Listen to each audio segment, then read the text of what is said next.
Hello everyone, কেমন আছো তোমরা? তো এই ভিডিওতে আমি বলার চেষ্টা করব কিভাবে আমি আমার পোল্যান্ডে ভিসা পেয়েছিলাম উইদাউট কোনো থার্ড পার্টি এজেন্সি ছাড়াই। কি প্রসেস ছিল ভিসার অ্যান্ড আমার কেমন এক্সপিরিয়েন্স ছিল। মেবি হয়তো এই ভিডিওটা তোমাদের জন্য হেল্পফুল হতে পারে। Maybe it can increase the chances getting your own visa. হয়তো আমার সেই এক্সপিরিয়েন্সগুলো তোমার কাজে লাগতে পারে। So keep watching the video till the end. আমি আমার ব্যাপারে একটু বলে দিই। তো পোল্যান্ডে আসা আমার 3 বছর হয়ে গেল। আমি একজন পিএইচডি স্টুডেন্ট। আমি পোল্যান্ডে পিএইচডি করছি। তো আমি পোল্যান্ডে এসেছিলাম আমার পিএইচডি স্টাডির জন্য। তো এই ভিডিওতে আমি খালি এডুকেশন ভিসাটাই স্টাডি ভিসাটা আমি এক্সপ্লেন করব, কারণ হচ্ছে ওয়ার্ক ভিসা আর স্টাডি ভিসা কমপ্লিটলি ডিফারেন্ট।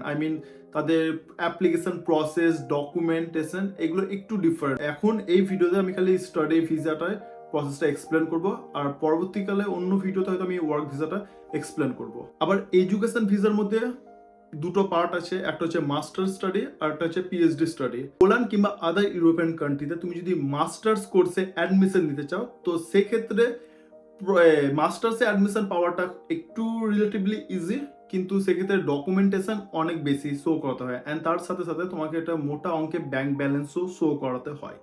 কিন্তু পিএইচডি ক্ষেত্রে সে ব্যাপারটা একটু আলাদা। পিএইচডি তে অ্যাডমিশন পাওয়াটা একটু ডিফিকাল্ট আছে, কিন্তু পিএইচডি যদি অ্যাডমিশন পাও তো সেক্ষেত্রে তোমার হচ্ছে কোনো অ্যাডমিশন ফি লাগে না। হ্যাঁ, ইউরোপিয়ান কান্ট্রিতে পিএইচডি হচ্ছে সম্পূর্ণভাবে ফ্রি। তুমি পিএইচডিতে তুমি ফ্রিতে তুমি অ্যাডমিশন পাবে, সেক্ষেত্রে তোমাকে কোনো অ্যাডমিশন ফি পে করতে হয় না। অ্যান্ড তার সাথে সাথে তোমাকে ইউনিভার্সিটি কিংবা হচ্ছে প্রজেক্ট থেকে তুমি স্কলারশিপ পাবে পিএইচডি করার জন্য প্রতি মাসে।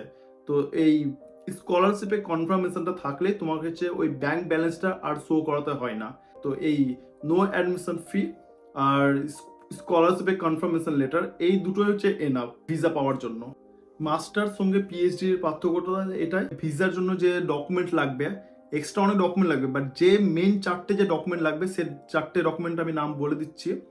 তো মাস্টার্সের জন্য তোমার হচ্ছে ফার্স্ট হচ্ছে ইনভিটেশন লেটার যেটা তোমার হচ্ছে ইউনিভার্সিটি থেকে তোমাকে দেওয়া হবে, প্রোভাইড করবে তোমাকে। তুমি যখন অ্যাডমিশন নিতে যাবে, যখন তোমার সবকিছু সিলেকশন হয়ে যাবে, ইউনিভার্সিটি থেকে তোমাকে তোমার হোম অ্যাড্রেসে ইনভিটেশন লেটার অফিসিয়ালি চলে যাবে।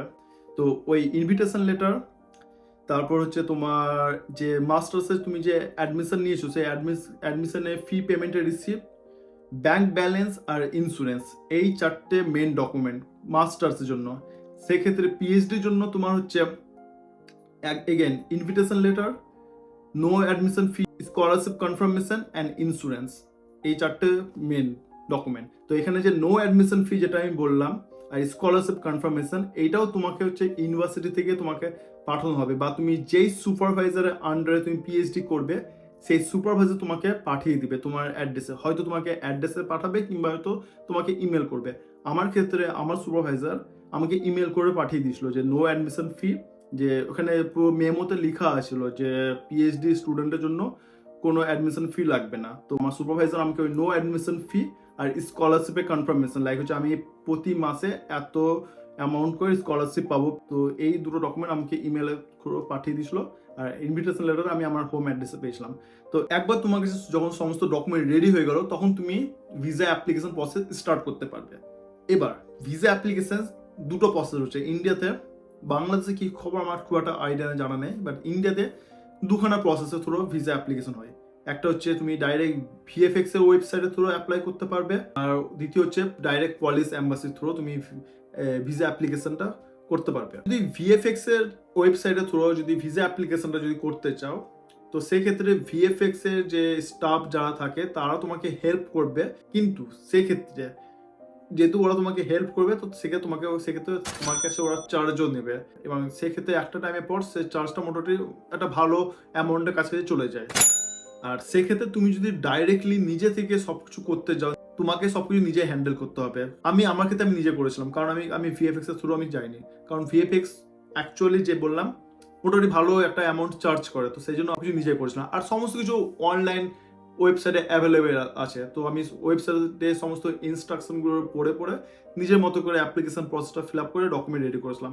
আর প্রসেসটা খুবই কঠিন, খুবই কিছু না, তুমি নিজের মতো অ্যাপ্লিকেশন করতে পারবে, সমস্ত ইনস্ট্রাকশন দেওয়া থাকে ওয়েবসাইটে, সেভাবে তুমি তোমার নিজের অ্যাপ্লিকেশন ফর্মটা ফিল আপ করতে হবে, তোমার নিজের ডিটেলসটা ফিল আপ করতে হবে, কি কি ডকুমেন্ট লাগবে পুরো লিস্ট অফ ডকুমেন্ট, আমি যে 4খানা ডকুমেন্ট মেন ডকুমেন্ট বললাম সেই 4টে ডকুমেন্ট বাদে আর কি এক্সট্রা যে ডকুমেন্ট লাগছে তার পুরো লিস্ট দেওয়া থাকে ওয়েবসাইটে।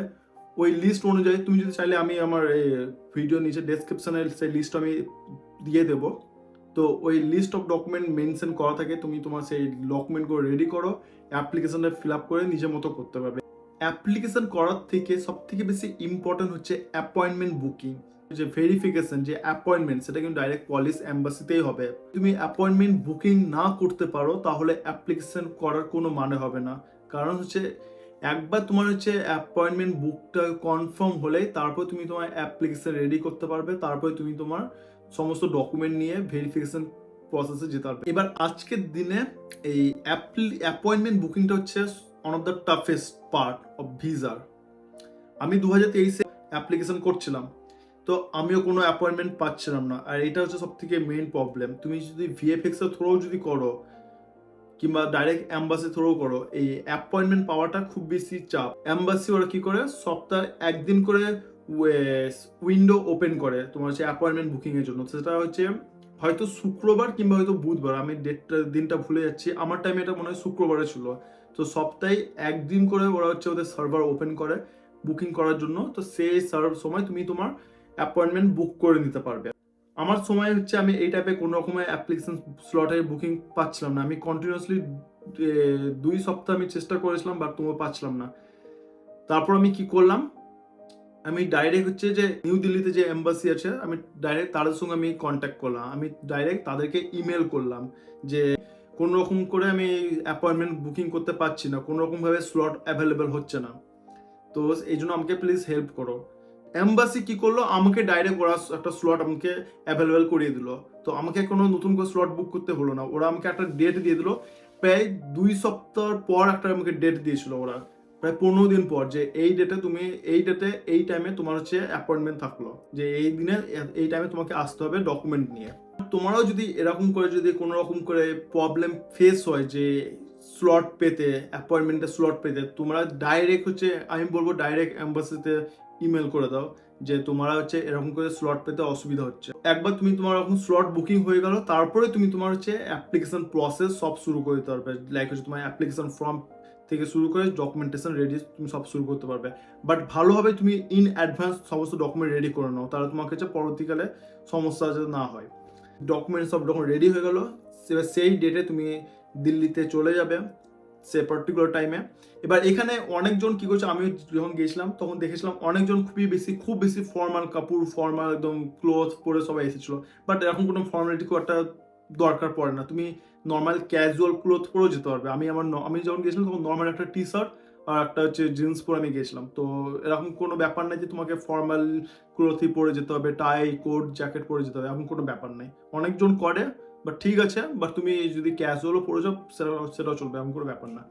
এবার এখানে আরেকটা ভালো জিনিস, তুমি যদি মাস্টার্স স্টাডির জন্য আসো সেক্ষেত্রে কিন্তু তোমাকে ইন্টারভিউ নেবে এম্বাসিতে, যে হ্যাঁ এম্বাসিতে তোমার যখন ফার্স্ট তুমি তোমার ডকুমেন্ট সমস্ত কিছু দেবে, ডকুমেন্টটা হচ্ছে এবারে এই ডকুমেন্ট দেবার পর মোটামুটি 2 কি 3টে স্টেজ হয়, 3টে স্টেজের পর ওরা তোমার প্রত্যেকটা স্টেজে তোমার ডকুমেন্ট ভেরিফাই করবে, ঠিক আছে। তো চেক করার পর তোমার হচ্ছে যারা মাস্টার্সের জন্য আসছে তাদেরকে হচ্ছে করতে হবে, একটা ইন্টারভিউ ওরা নেবে। ইন্টারভিউ কি, এটা নর্মাল জাস্ট কনভারসেশন, লাইক তুমি why do you want to come to Poland, এইটা জাস্ট নর্মাল একটা কনভারসেশন, খুব একটা ডিফিকাল্ট এমন নাই যে তোমাকে ডাইরেক্ট কোয়েশ্চেন জিজ্ঞেস করছে, এরকম কিছু না, বাস ক্যাজুয়াল। তো এইটা হচ্ছে মাস্টার্সের স্টুডেন্টের জন্য, ঠিক আছে। বাট তুমি যদি পিএইচডির জন্য যদি আসো, পিএইচডিতে সাধারণত ইন্টারভিউ দিতে হয় না, ইন্টারভিউ লাগে না, আমার ক্ষেত্রে কোনো ইন্টারভিউ হয়নি। আমাকে জাস্ট সিম্পলি ওরা জিজ্ঞেস করেছিল, আমি যখন ডকুমেন্ট যখন সাবমিট করছিলাম, যখন আমার ডকুমেন্ট ভেরিফিকেশন হচ্ছিল, তখনই আমাকে খালি জিজ্ঞেস করলো যে why do you want to go to Poland. তো আমি বললাম যে হ্যাঁ আমি যে পিএইচডি যে এটা পজিশনটা পেয়েছি, তো আমি বলছি এই পিএইচডিতে আমি যে প্রজেক্টটা কাজ করছি সেই প্রজেক্টটা is one of the good project, it's related to my research interest, so সেই জন্য আমি যাচ্ছি। তো জাস্ট নর্মাল, তো আমাকে ওই একটা দুটোই জিজ্ঞেস করলো, খুব একটা ইন্টারভিউ আমি কিছু হয়নি, তো ওটা করার পরে বাস হয়ে গেল। তো মোটামুটি তোমার ওই যে অ্যাডমিশন ডকুমেন্ট ভেরিফিকেশনটা এটা কিন্তু একটা লেন্থি ব্যাপার, মোটামুটি তোমার হচ্ছে 2 থেকে 3 ঘন্টা লেগে যায়। একবার তোমার সমস্ত এই ভেরিফিকেশন স্টেজগুলো কমপ্লিট হয়ে গেল, তোমাকে একটা টোকেন দিবে ওয়েবসাইটে স্ট্যাটাস চেক করার জন্য যে তোমার হচ্ছে ভিসার প্রসেসটা কতদূর এগোলো। বাট আমি যখন ফিরে আসলাম তার 1 থেকে 2 ঘন্টা পরে আমি হচ্ছে ওয়েবসাইটে স্ট্যাটাস চেক করে দেখলাম যে আমি আমার ভিসা কনফার্মেশন পেয়ে গেছি। সামটাইম হয়তো 1 দিন কি 2 দিন পরেও হয়তো অনেকজন ভিসা পেয়ে যায়। তো এই হচ্ছে ভিসা অ্যাপ্লিকেশন প্রসেস। খুব একটা ডিফিকাল্ট কিছু না, তুমি নিজে থেকে করতে পারবে। আমি আমার টাইমে আমি নিজেই করেছি, আমি কোনো এজেন্সি থ্রু করিনি। তো একবার তুমি তোমার ভিসা পেয়ে গেলে then you are welcome to Poland or to Europe. এই ভিডিওর মাধ্যমে আমি আমার এক্সপিরিয়েন্সের মাধ্যমে তোমাকে বলার চেষ্টা করলাম, হয়তো এটা খুব হেল্পফুল হতেও পারে। বাট স্টিল তোমাদের যদি কোনো রকম কোয়েশ্চেন থাকে, কোনো রকম কোয়ারি কিংবা কোনো ডাউট থাকে, তুমি আমাকে ডাইরেক্ট ইনস্টাতে মেসেজ করতে পারো কিংবা আমাকে ডাইরেক্ট ইমেল করতে পারো কিংবা ভিডিওতে কমেন্টে তুমি তোমার কোয়েশ্চেন কোয়ারি জিজ্ঞেস করতে পারো। আমি চেষ্টা করবো সমস্ত কোয়েরির অ্যান্সার দেওয়ার। তার সাথে সাথে আমি পোল্যান্ডে আমার যে লাইভ, পোল্যান্ডে যে লাইভ আদার্স যে অ্যাক্টিভিটি সব কিছু আমি ধীরে ধীরে এই চ্যানেলের মাধ্যমে দেখানোর চেষ্টা করব। আর তার সাথে সাথে আরও তোমার যদি কোনো কিছু জানা থাকে আমি সেগুলো বলার চেষ্টা করব।